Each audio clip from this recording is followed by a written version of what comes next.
Det at være voksenven, det har jo givet mig en form for tilfredsstillelse over, at jeg kan gøre en forskel for nogen.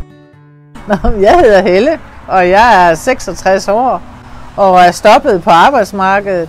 En lille dreng, som fik det for knap et år siden, og var 7 år, og nu er han blevet 8.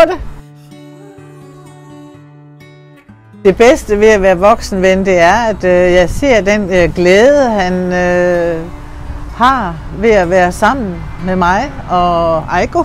Jeg havde ingen bekymringer med at blive voksenven, fordi at, jeg føler, at jeg havde meget at kunne give et barn, som ikke selv har en bedstemor at kunne være sammen med. Fordi jeg ikke selv har haft nogen voksen. Det kan også være, det er det, der rykker særlig meget for mig. Jeg brænder for det. Det gør jeg.